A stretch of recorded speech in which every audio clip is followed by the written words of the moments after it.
والصلاة والسلام على سيد الأنبياء والمرسلين وعلى آله وأصحابه أجمعين أما بعد. میرے محترم بزرگوں اور دوستوں، بڑی خوشی اور مسرت کی بات ہے کہ آج 26 جنوری کو جس کو یوم جمہوریہ کے نام سے جانا جاتا ہے، اس دن آج ہم سب لوگ مل کر کے اس مبارک موقع پر ہم لوگ حاضر ہوئے ہیں اور پرچم کشائی کے موقع سے ہم اپنے دیش بھکتی کا اور اپنے دیش کے سے محبت کرنے کی ہم ثبوت دے رہے ہیں. میرے محترم بزرگوں اور دوستوں، 26 جنوری یہ کیوں منایا جاتا ہے؟ آخر اس کے پیچھے وجہ کیا ہے کہ آج ہم لوگ اکٹھا ہوتے ہیں اور پرچم کشائی کرتے ہیں؟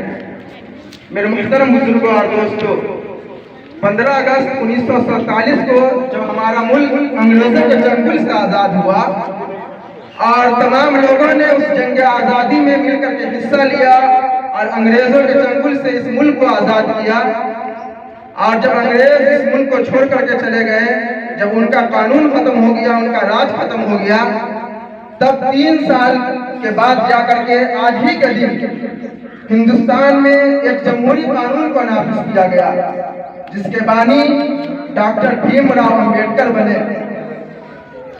یہ ایک ایسا قانون ہے، ایک ایسا آئین ہے، ایک ایسا دستور ہے جو ہر ملک، جو ہر ملت کے ماننے والوں کو اس کا اپنا اپنا حق دیتا ہے، چاہے وہ ہندو ہو، چاہے وہ مسلم ہو، چاہے وہ سکھ ہو، چاہے وہ عیسائی ہو. اس ملک میں بسنے والے ہر مذہب اور ہر ملت کے ماننے والوں کو اس کا اپنا قانون اور اس کا اپنا حق دیا جاتا ہے. اور ہم کہہ سکتے ہیں کہ پوری دنیا میں جو قانون نافذ ہے اس میں سے بہت بہترین میں سے بھی ایک ہے. لیکن میرے محترم بزرگ اور دوستو، یہ بھی ایک سچ ہے کہ بیتے چند سالوں میں جس طرح اس جمہوری قانون کا مذاق اڑایا گیا، وہ ہماری نظروں سے اوجھل نہیں ہے. آج اقلیتوں طبقوں کے حقوق اور ان کے جان و مال کی حفاظت ایک مسئلہ بن چکا ہے.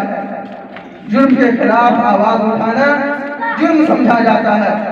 اگر کوئی ظلم کر رہا ہے تو یہ کوشش کی جاتی ہے کہ اس کے خلاف کوئی آواز نہ اٹھائے، اس کے خلاف کوئی بولنے والا نہ رہے. میرے محترم بزرگوں اور دوستو، کیا یہی ہمارا قانون ہے؟ کیا یہی ہمارا ملک ہے؟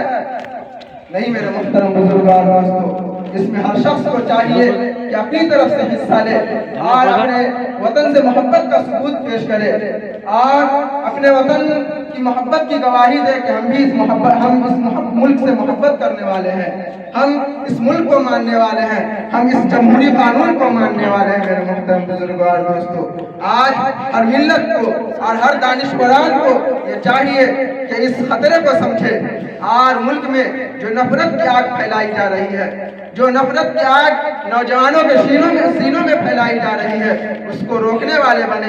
اپنے محبت سے، اپنے اخلاق سے، اپنے کردار سے یہ ثابت کرے کہ ہم بھی اس ملک کی مٹی سے بنے ہیں اور ہم بھی اس ملک کے وفادار ہیں، اس ملک کے غدار نہیں. شاعر کہتا ہے، جب گلستہ کو خون کی ضرورت پڑی تو سب سے پہلے گردن ہماری کٹی. جب گلستہ کو خون کی ضرورت پڑی تو سب سے پہلے گردن ہماری کٹی. پھر بھی کہتے ہیں مجھ سے یہ اہل چمن، یہ چمن ہے ہمارا تمہارا نہیں. میرے محترم بزرگوں اور دوستو، یہ ہندوستان، یہ ملک ہمارا ہے، اس میں بسنے والے تمام لوگوں کا ہے. کوئی اس سے بری نہیں ہے، کوئی اس سے خالی نہیں ہے. چاہے وہ ہندو ہو، چاہے وہ مسلمان ہو، چاہے وہ سکھ ہو، چاہے وہ عیسائی ہو، جس مذہب کا ماننے والا ہو، جس ملت سے تعلق رکھتا ہو، یہ ملک اس کا ہے. اور اس ملک کے تئیں اس کے دل میں محبت ہونی چاہیے، اس ملک کے تئیں اس کے اندر جذبات ہونی چاہیے. جب اس ملک پر خطرہ آئے تو اپنی جان کو پیش کرنے والا ہونا چاہیے. اسی کے ساتھ میں اپنی بات کو ختم کرتا ہوں اور اس ایک شعر کے ساتھ اپنی بات کو ختم کرتا ہوں. راحت اندوری صاحب کا کہنا ہے کہ سبھی کا خون شامل ہے یہاں کی مٹی میں، سبھی کا خون شامل ہے یہاں کی مٹی میں، یہ ہندوستان کسی کے باپ کا نہیں. وآخر دعوانا الحمدللہ رب العالمین.